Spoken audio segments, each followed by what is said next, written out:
Hello everyone, welcome to sweet memories. Upcoming రివ్యూలోకి వెళ్ళిపోదాం. జగదాత్రి కేదార్ చిలకమ్మ కిచెన్లో వర్క్ చేసుకుంటూ ఉంటే వజ్రపాటి ఇంటికి యువరాజ్ పిఏ అయిన సోనీ వస్తుంది. ఇంకా సోనీ అలా ఇంటిని చూస్తూ, ఆహా, ఇల్లు ఎంత పెద్దగా ఉందో. ఈ యువరాజ్కి ఇంకా ఇంకా క్లోజ్ అయితే దివ్యాంక చెప్పిన బ్లాంక్ చెక్స్ ఏంటి, ఈ ఇంటిని ఆస్తిని కూడా రాయించేసుకోవచ్చు అని ఇంకా సోనీ చాలా హ్యాపీగా మురిసిపోతూ ఇంటికైతే వస్తుంది. అప్పుడే చిలకమ్మ, అమ్మ ఆగు, ఎవరు నువ్వు అని అడుగుతుంది. నా పేరు సోనీ, యువరాజ్ సార్ కోసం వచ్చాను. సార్ కొన్ని ఇంపార్టెంట్ ఫైల్స్పై సైన్ చేయాలి, అందుకే వచ్చాను అని చెప్పడంతో, ఇంకా అయితే ఒక్క నిమిషం, బాబుని కిందకి పిలుస్తాను అని అంటుంది చిలకమ్మ. నువ్వు కిందకి పిలవాల్సిన అవసరంలా, నేనే పైకి వెళ్తాను అని చెప్పి ఇంకలా పైకి వెళ్ళిపోతుంది. ఎంత ఆపినా ఆ సోనీ అయితే అప్పుడే జగదాత్రి, అత్తయ్య ఏమైంది, ఎందుకంత కంగారు పడుతున్నారు అని అడుగుతుంది. ఆఫీస్ నుండి ఎవరో అమ్మాయి వచ్చిందంట, తను సరాసరిగా యువరాజ్ రూమ్కే వెళ్ళిపోతుంది జగదాత్రి అని అంటుంది చిలకమ్మ. ఏంటి, ఈ టైంలో యువరాజ్ కోసం ఆఫీస్ నుండి ఒక అమ్మాయి వచ్చిందా? టైం ఇప్పటికే 9:30 అవుతుంది. అలాంటప్పుడు ఇంత రాత్రి ఏంటి అని చెప్పి ఆలోచిస్తూ ఉంటాడు కేదార్. ఇప్పుడు నిషి కూడా రూమ్లో లేదు. ఒకవేళ నిషికి ఈ విషయం తెలిసిందంటే ఇల్లు పీకి పందిరి వేస్తుంది అని అంటుంది జగదాత్రి. అప్పుడే నిషిక ఇంటి నుండి వెనుక నుండి వచ్చి, ఇల్లు పీకి పందిరి వేస్తానా, అంత కోపం వచ్చేలా ఏం చేసావే అని అడుగుతుంది నిషిక. ఒక్కసారిగా జగదాత్రి షాక్ అయిపోతుంది.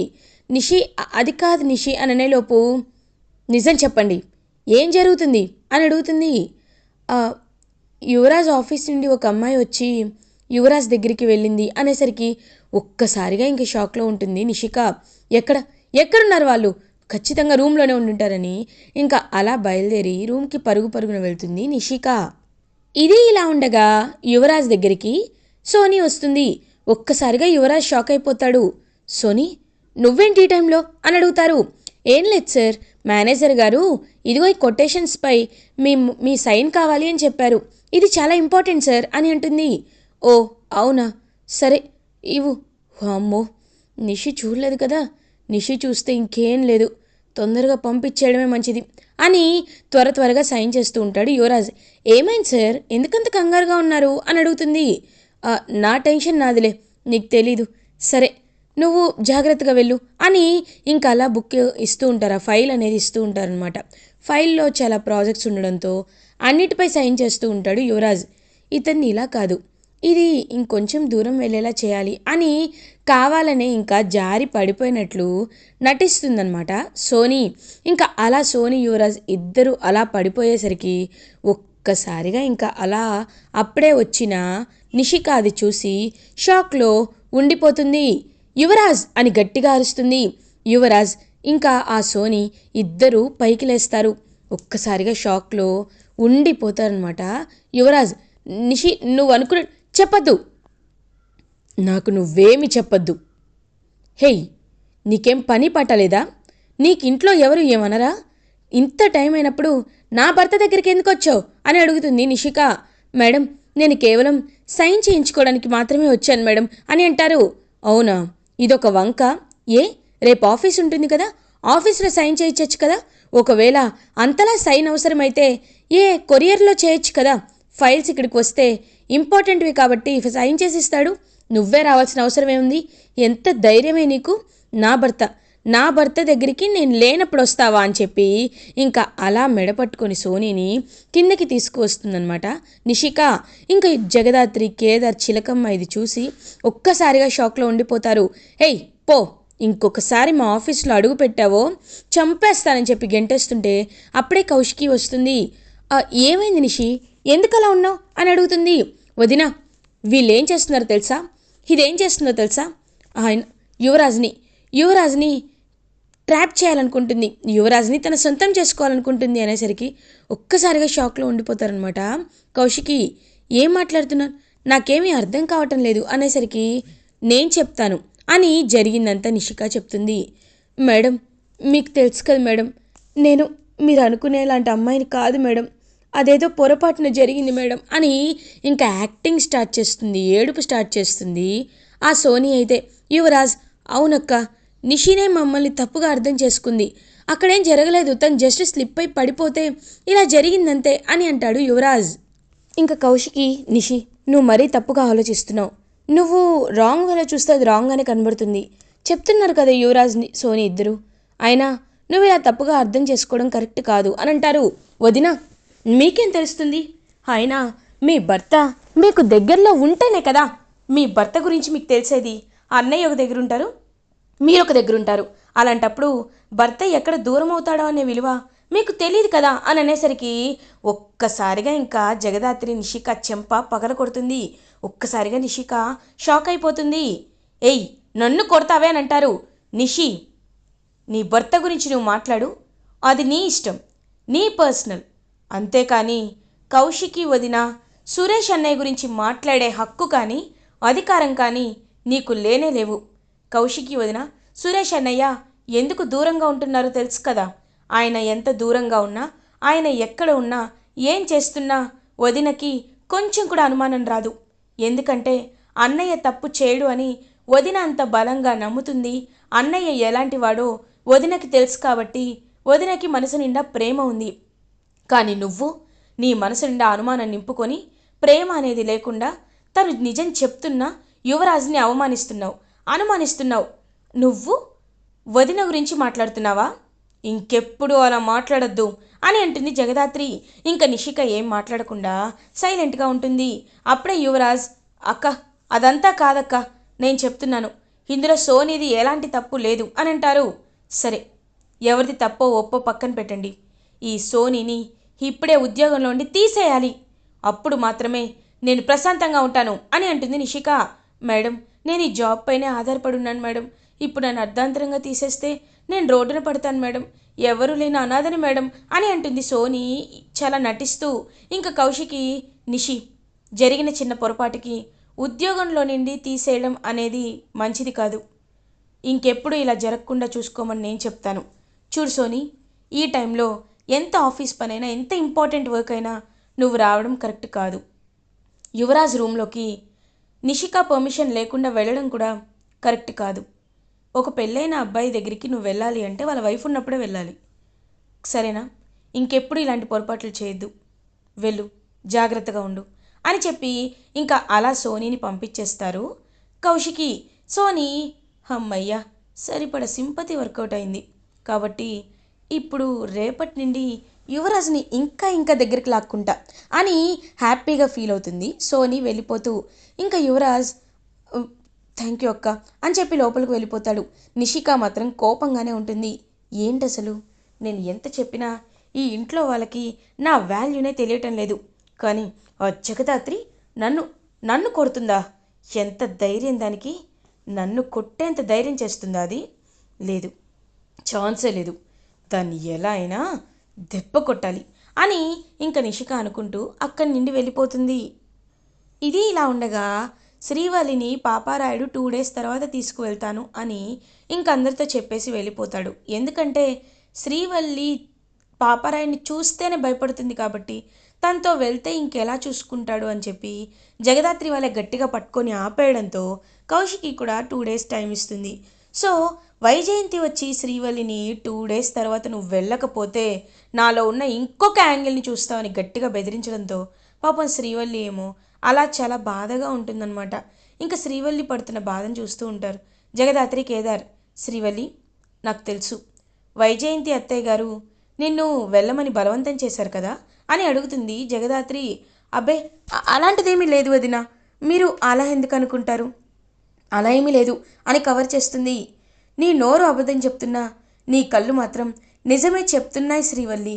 నాకు తెలుసు, ఒక్కటి మాత్రం నిజం, రాయుడు బాబాయ్ వల్ల నీకు ఎలాంటి ప్రమాదం జరగకుండా చూసుకునే బాధ్యత నాది, కాబట్టి నువ్వు సంతోషంగా ఉండడమే మేము కోరుకుంటాం. అండ్ అసలు వైజయంతి అత్తే మీ కన్నతల్లి కాకపోతే నీ కన్నతల్లి ఎవరు అనే విషయాల్ని కూడా నేను ఖచ్చితంగా కనిపెట్టి తీరుతాను, వెతికి తీరుతాను. మీ అమ్మగారి ఫొటోస్ ఏమైనా ఉన్నాయా అని అడుగుతుంది. లేదు వదిన, ఆ రోజు గురువుగారి దగ్గర తీసుకున్న ఫోటో మాత్రమే ఉంది, తర్వాత లేదు అని చెప్పేసరికి ఓ సరే మేమున్నాంగా, మేము చూసుకుంటాంలే, నువ్వేం కంగారు పడొద్దని చెప్పి ఇంకా అలా బయలుదేరి వెళ్ళిపోతారు జగదాత్రి అండ్ కేదార్. ఇది ఇలా ఉండగా యువరాజ్ ఆఫీస్కి రీచ్ అవుతారు. ఇంకా సోనీ చాలా సైలెంట్గా కళ్ళల్లోండి కన్నీళ్ళు పెట్టుకుంటూ ఫైల్ అక్కడ పెట్టేసి వెళ్ళిపోతూ ఉంటుంది. అలాగే ఇంకా ముభావంగా నటిస్తూ ఉంటుంది సోనీ. సోనీ ఒక్క నిమిషం ఆగు, ఎందుకు ఇప్పుడు ఇలా ఉన్నావు, ఏమైంది అని అడుగుతారు. సార్, మీరు మీరు చాలా మంచివారు సార్, కానీ మీ వైఫే నన్ను చాలా బ్యాడ్గా అపార్థం చేసుకుంది. ఒక మంచి మనసున్న అమ్మాయిని బ్యాడ్గా అర్థం చేసుకుంటే ఎలా ఉంటుందో మీకు చెప్పక్కర్లేదు కదా సార్ అని ఏడుస్తూ ఉంటుంది సోనీ. ఏ సోనీ, ఎందుకు ఏడుస్తున్నావు ఇప్పుడు? నిషి అంతే, ప్రతి చిన్నదానికి అనుమానిస్తూనే ఉంటుంది. అలా అని నీ క్యారెక్టర్ పోతుందా ఏంటి? నువ్వేమీ అలా అనుకోవద్దు అని అంటారు. సార్ అని యువరాజ్ని హక్ చేసుకొని ఏడుస్తూ ఉంటుంది సోనీ. ఇంకా యువరాజ్కి ఏం చేయాలో అర్థం కాదు. ఇంకా అలా క్రూయల్గా నవ్వుకుంటూ ఉంటుంది సోనీ. స్టేజ్ 1 స్టార్ట్ అయిపోయింది. నిన్ను ఇలాగే స్టేజ్లకి తీసుకువెళ్ళి మోసం చేసి నిన్ను రోడ్డుపైకి తీసుకొస్తా అని మనసులో అనుకుంటుంది సోనీ. ఇది ఇలా ఉండగా జగదాత్రి కేదార్ ఇద్దరు కలిసి ఇంకా అలా సాధు సార్ దగ్గరికి వెళ్తారు. పోలీస్ స్టేషన్కి వెళ్ళి సార్కి సెల్యూట్ చేస్తారు. జై హింద్ జేడి, మీతో ఒక ముఖ్యమైన విషయం మాట్లాడాలి అనుకుంటున్నాను. మీరు శ్రీవల్లి గురించి ఏదో సహాయం అడిగారంట అని అంటారు. అవును సార్, శ్రీవల్లికి అసలు ఈ ఇంటికి సంబంధం ఏంటి? వైజయంతి అత్తయ్య కన్న కూతురు కాకపోతే తన్ని అనాథ శరణాలయంలో ఎందుకు వదిలేసింది అనే విషయాలు తెలుసుకోవడానికే ఇప్పుడు మేము ప్రయత్నిస్తున్నాం సార్ అని అంటారు జేడీకేడి. కరెక్టే జేడీ, అండ్ ఆ రాయుడు గురించి కూడా మీరు చాలా కేర్ఫుల్గా ఉండాలి. ఎందుకంటే అతను నాకు కూడా తెలుసు. అతనికి చాలామంది రౌడీలతో పరిచయం ఉంది, చాలామంది గ్యాంగ్స్టర్స్తో పరిచయం ఉంది. అదిగో మీనన్ లాంటి వాడితో కూడా ఒకప్పుడు కలిసి పనిచేశాడనే రికార్డ్ కూడా ఉంది. 2-3 సార్లు మీనన్ విషయంలోనే జైలుకు కూడా వెళ్ళాడు. కాబట్టి మీరు కాస్త జాగ్రత్తగా ఉండాలి అని అంటారు. ఒక్కసారి ముందడుగు వేసిన తర్వాత మేము వెనకడుగు వేయం సార్, చాలా జాగ్రత్తగానే ఉంటాం. Thank you so much sir అని పక్కకి వెళ్ళేసరికి రమ్య, మేడం మీరు అడిగిన రాయుడు డీటెయిల్స్ అని చెప్పి ఇంకా రాయుడు క్రైమ్ ఫైల్ మొత్తం తీస్తారనమాట బయటికి. ఇంకప్పుడే పాపారాయుడు గురించి కొన్ని నిజాలైతే తెలుస్తాయి. క్లియర్గా పాపారాయుడు అయితే ఒక హాస్పిటల్ దగ్గర అరెస్ట్ చేసినట్టు ఒక రికార్డ్స్ అయితే ఉంటాయి. హాస్పిటల్ దగ్గర ఏంటి అయినా ఈ ఇయర్ చూసావా దాత్రి, ఎప్పుడైతే మనకి ఆ గుమాస్తా గారు చెప్పారో అదే ఇయర్ అమ్మ చెల్లిని జన్మనిచ్చిన హాస్పిటల్ దగ్గరే ఇదిగో ఇతను ఉన్నట్టు ఇక్కడ చాలా క్లియర్గా మనకి రికార్డ్ అయింది దాత్రి అని అంటారు. అవును, అంటే ఇదంతా చూస్తుంటే ఖచ్చితంగా ఏదో దాత్రి, ఒకవేళ శ్రీవల్లినే నా సొంత చెల్లెలా అని అంటారు కేదార్. కేదార్, నాకు కూడా అదే అనిపిస్తుంది. అందుకే వైజయంతి అత్తయ్య తన్ని అంతలా చిరాగ్గా ఉండడం కానీ అండ్ తర్వాత ఈ శ్రీవల్లి విషయంలోనే వైజయంతి కన్నకూతురు కాదు, వైజయంతి అత్తయ్య గారి కన్నకూతురు కాదు అని నిరూపణ జరిగింది కాబట్టే ఆయన శ్రీవల్లిని తీసుకొని వెళ్ళిపోతానంటున్నారు. నిన్నైతే ఎలా చంపాలి అనుకుంటున్నాడో శ్రీవల్లిని కూడా తను అలానే చంపాలి అని అనుకుంటున్నాడు కేదార్ అని అంటుంది దాత్రి. ఒక్కసారిగా ఇంకా అలా షాక్లో ఉండిపోతాడనమాట కేదార్. ఇప్పుడు ఏం చేయాలో నాకు అర్థం కావటం లేదు, ఎలా ఎలా అని ఆలోచిస్తూ ఉంటాడు కేదార్. కేదార్, అతని నోటితోనే నిజం చెప్పిద్దాం కేదార్, ఎందుకంటే అతనికి ఆవేశం ఎక్కువ కదా, అతని నోటితోనే అతను నిజం ఖచ్చితంగా చెప్తాడు అని ఇంకా అలా జగదాత్రి కేదార్ అయితే పాపారాయుడిని కలుస్తారు. ఇంకా రాయుడు, ఏందమ్మి ఇట్ట వచ్చిందారేంది అని అడుగుతారు. అప్పుడే జగదాత్రి తన పెన్ కెమెరా అయితే యూస్ చేస్తుంది. ఒక పెన్ తీసుకువెళ్ళి అందులో కెమెరా పెడుతుందనమాట. కానీ ఆ విషయం పాపారాయుడికి తెలియదు. ఇంకా ఆయనకి ఆవేశం ఎక్కువ, బ్రెయిన్ తక్కువ కాబట్టి ఏందమ్మి ఇలా వచ్చిండారేంటి అని అడుగుతాడు. ఏం లేదు పాపారాయుడు మావయ్య గారు, మీరు ఎందుకు శ్రీవల్లిని తీసుకు వెళ్తానంటున్నారో, ఎందుకు ఇదంతా చేస్తున్నారో మాకు క్రిస్టల్ క్లియర్గా అర్థమైపోయింది అని అంటుంది జగదాత్రి. ఏందమ్మి మళ్ళీ ఇదో కొత్త ప్లానా అని అంటారు. కొత్తది కాదు, మీరు వేసిన ప్లానే. నిజం చెప్పండి, శ్రీవల్లి కేదార్ సొంత చెల్లెలు కదా, సుహాసిని అత్తయ్య కూతురు కదా, మా దగ్గర DNA టెస్ట్ రిపోర్ట్స్ ప్రూఫ్ కూడా ఉంది. అందుకే మీరు కావాలనే శ్రీవల్లిని చంపడానికే తీసుకువెళ్తున్నారు కదా అని అడుగుతుంది జగదాత్రి. ఇంకా ఆయనకు ఆవేశం కాబట్టి అవునమ్మి, అవును, అందుకే శ్రీవల్లిని చంపడానికి తీసుకెళ్తున్నా. ఆపుతారా? ఆపగలరా? మీరు ఆపలేరు. ఎందుకంటే దాని సావు నా చేతిలో ఉంది కాబట్టి అనేసరికి పాపారాయుడు కాలర్ పట్టుకుంటాడు. కేదార్, ఎంత ధైర్యం ఉంటే నా చెల్లెల్ని చంపుతానంటావా? ఎలా చంపుతావో నేను చూస్తా. అసలు ఆ ఇంటికి ఎలా అడుగు పెడతావో నేను చూస్తానంటారు. అంటే నువ్వు ఇప్పుడు చెప్పేస్తే వాళ్ళు నమ్మేస్తారనుకుంటున్నావా? నమ్మి తీరుతారనుకుంటున్నావా? అంత సీన్ లేదు. నువ్వు చెప్తే అక్కడ ఎవ్వడు నమ్మడు అని గట్టి గట్టిగా నవ్వుకుంటూ ఉంటాడనమాట తనైతే పాపారాయుడు. ఇంకా వెంటనే జగదాత్రి కేదార్ అక్కడి నుండి వెళ్ళిపోయి కౌశికికి క్లియర్గా వీడియోని చూపిస్తారు. కౌశికి సుధాకర్కి ఒక్కసారిగా శ్రీవల్లి తన కన్న కూతురని తెలుసుకొని అండ్ తన చేతుల్లోనే చావు అని చెప్పిన మాటలను తెలుసుకొని షాక్లో ఉండిపోతారనమాట సుధాకర్. ఇంకలా కౌశికి కూడా చూస్తూ ఉండిపోతుంది. ఇలా ఎపిసోడ్ ఎండ్ అవుతుంది.